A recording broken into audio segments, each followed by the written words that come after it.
Hello guys, तो कैसे हैं आप सब। आप सभी का वेलकम है अपने ही यूट्यूब चैनल पर। तो आज मैं आपके लिए लेकर आई हूँ एक ऐसी मूवी जिसकी कहानी आपको चौंका देगी। क्या आपने कभी सोचा है कि जोर से चीखने पर ही इंसान की मौत हो जाती है? ऐसा ही कुछ बताया गया है इस मूवी में। तो आप सभी रेडी हो जाइए। कहानी की शुरुआत में हमें एक कपल को दिखाया जाता है जो बातें करते रहते हैं और जिसमें हस्बैंड का नाम जिमी होता है। अब वो दोनों बातें कर ही रहे होते हैं, इतने में उनकी डोर बेल बजती है और जब जिमी जाकर देखता है तो बाहर एक बड़ा सा बॉक्स रखा होता है जिसको जिमी उठाकर अंदर ले आता है। तभी जिमी और उसकी वाइफ दोनों मिलकर बॉक्स को खोलते हैं तो उसमें से एक पपेट मिलता है और पपेट वो होता है जो हाथ पैर तो नहीं हिलाता लेकिन सिर्फ अपना मुंह हिलाता है। लेकिन लोगों को देखने से ऐसा लगता था कि वो पपेट खुद बोल रहा है। अब जीनी की वाइफ उस पपेट को देखकर बहुत खुश होती है और तभी जीनी बाहर खाना लेने जाता है और उसकी वाइफ घर पर अकेली होती है। वो उस पपेट को बॉक्स में से निकालकर अपने बेड पर बैठाती है। तभी वो पपेट उस पर बैठ नहीं पा रहा था, उसका बैलेंस नहीं बन रहा था, तो वो एक पिलो लाकर उसके बैक पे लगाती है और उसको बैठाती है। और तभी वो देखती है कि पपेट उसकी तरफ देखने लगता है, पर वो इग्नोर करके फिर से पपेट को सीधे बिठाती है और उसके ऊपर व्हाइट कलर का क्लॉथ डाल के चली जाती है। और जब वो कमरे में जाती है तो वो उसको एहसास होता है कि घर में पपेट के अलावा भी कोई और है। तभी रेडियो में से अजीब अजीब आवाजें आती है और घड़ी के कांटों की टिक टिक भी बंद हो जाती है और गैस पे रखी केटल उसकी आवाज भी बंद हो जाती है। तभी जीनी की वाइफ को किसी बच्चे के हंसने की आवाज आती है और वो अपने कमरे में जाती है और वो अपने कमरे में जाकर उस पपेट को देखती है। पपेट के पास से आवाज आती है, तभी वो उसके पास जाकर सफेद चादर पपेट के ऊपर से हटाती है, लेकिन वो चादर उसी के ऊपर लिपट जाती है और उसे दूर फेंक देती है। तभी उसे लगता है कि कोई है जो उसे परेशान कर रहा है। वो उठने की कोशिश करती है लेकिन तभी कोई उसका पैर अंदर की तरफ खींच लेता है और उसकी चीख निकल जाती है। अब इतने में जीनी घर वापस आ जाता है और अपनी वाइफ को जोर जोर से आवाजें लगाता है। तभी अंदर से उसकी वाइफ ही आवाज आती है कि हाँ, मैं यहीं पर हूँ। तभी जीनी अपनी वाइफ की आवाज सुनते सुनते कमरे में जाता है तो वो देखता है वहाँ पर खून ही खून पड़ा होता है। तभी वो उस व्हाइट कपड़े की तरफ देखता है जो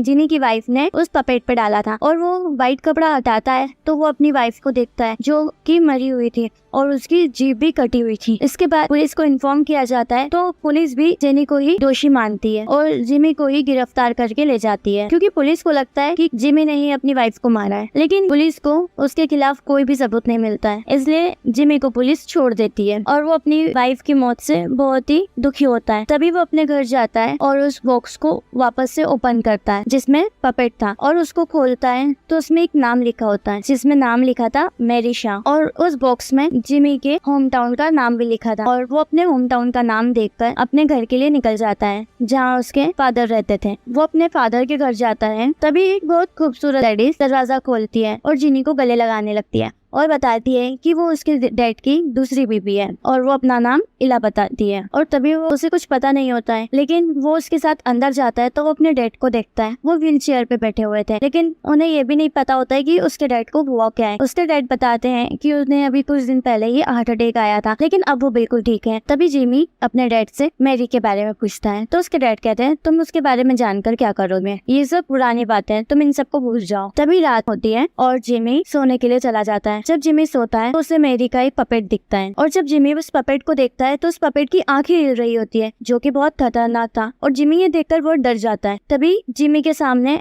एक औरत खड़ी दिखती है जो कि मैरी होती है और उसको देखकर वो बहुत डर जाता है। तभी वो अपने कमरे की लाइट जलाता है तो वो औरत वहाँ से गायब हो जाती है। अगले दिन जिमी अपनी वाइफ की फ्यूनरल के लिए कब्रिस्तान जाता है और तभी वो वापस आ रहा था तो रास्ते में उसने एक बूढ़ी औरत को देखा और वो औरत के पीछे जाता है। तभी वो औरत उसके सामने आ जाती है और बताती है कि तुम्हारी वाइफ को मेरी शाह ने ही मारा है। तभी वो औरत जिमी को मैरी को मारने का तरीका बताती है कि अगर तुमने उसके सारे पपेट को मार दिया तो वो मैरी को भी खत्म कर देगा। तभी उस औरत का हस्बैंड आ जाता है जो कि उसी कब्रिस्तान में काम करता है और उसे वहाँ से लेकर चले जाता है। तभी जिमी घर जाकर पपेट को देखता है और उसको लेकर कब्रिस्तान जाता है और तभी वो दफनाकर जाने लगता है तो उसे महसूस होता है कि कोई उसका पीछा कर रहा है। तभी वो गाड़ी से निकलकर बाहर आकर देखता है तो उसे कोई नहीं दिखता और तभी वो घर आकर फ्रेश होता है और वो फ्रेश होकर आकर देखता है वही पपेट बैठा हुआ दिखता है उसे और उसको देखकर जिमी फिर से डर जाता है और उस पपेट को वहाँ पर एक पुलिस ऑफिसर लाता है जो कि जिमी की वाइफ की केस की छानबीन कर रहा होता है और बोलता है कि शायद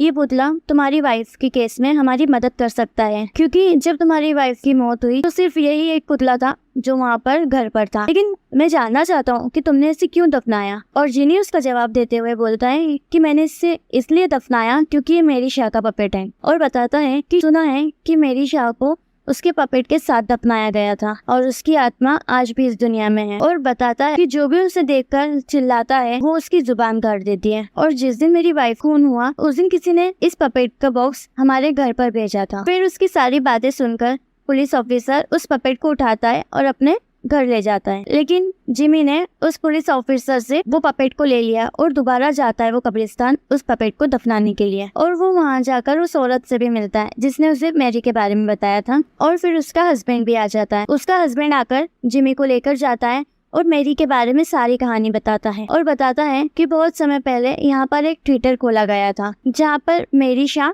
पपेट शो किया करती थी। और उसी दौरान एक दिन जब मैरी पपेट शो कर रही थी तो एक बच्चे ने उस पर इल्जाम लगाया और कहा ये पपेट नहीं बोलता, ये मैरी बोलती है और ये कोई पपेट नहीं है, जिस पर मैरी को बहुत गुस्सा आता है। लेकिन मैरी उस बात को हंसी में टाल देती है और पता चलता है कि कुछ समय बाद वो बच्चा गायब हो गया और उसकी फैमिली को लगता है कि उसे मैरी ने मार दिया, लेकिन फिर भी उस बच्चे की फैमिली ने मैरी को पकड़ लिया था। और वो बूढ़ा आदमी जिमी को ये भी बताता है कि उसने एक वसीयत लिखी थी कि जो उसने 101 पुतले बनाए हैं उसके साथ ही दफना दिए जाए, और वो खुद भी वैसे ही पपेट की तरह बनना चाहती थी, जिससे मरने के बाद वो भी पपेट की तरह बना दिया गया। और ये सारी कहानी जानने के बाद जिमी तो वहाँ से चला जाता है, लेकिन वो पपेट वहीं छोड़ देता है। तभी जिमी जिसके घर पर वो पपेट छोड़ के जाता है वहाँ उस बूढ़े आदमी को एक आवाज सुनाई देती है और वो देखता है कि उसी की वाइफ उस पपेट से बातें कर रही थी। तभी वो पपेट लेकर जाता है और उस पपेट को ले जाते समय बोलता है कि मैं इसको इसकी असली जगह पर छोड़ कर आऊंगा। तभी उस बूढ़े आदमी को एक आवाज आती है और वो देखता है, तभी उसको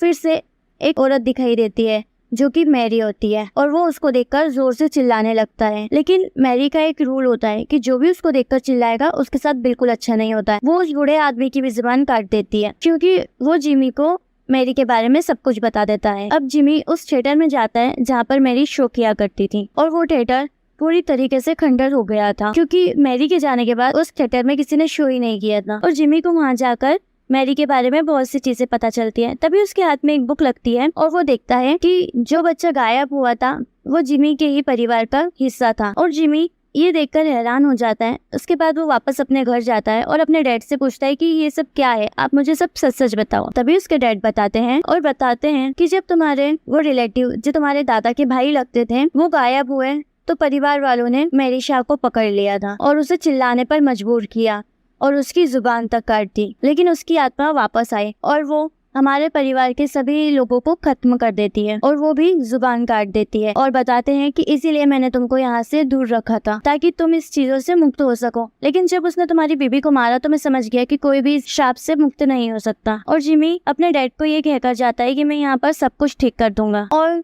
जिमी जा ही रहा होता है, इतने में पुलिस ऑफिसर आ जाता है और वो बताता है कि मैरी के साथ ने भी पपेट दफनाए गए थे, वो सारे ही अपनी जगह पर नहीं है। और उस पुलिस ऑफिसर को लगता है कि ये सब जिमी ने किया है, तभी वो उसको जाने से रोकता है।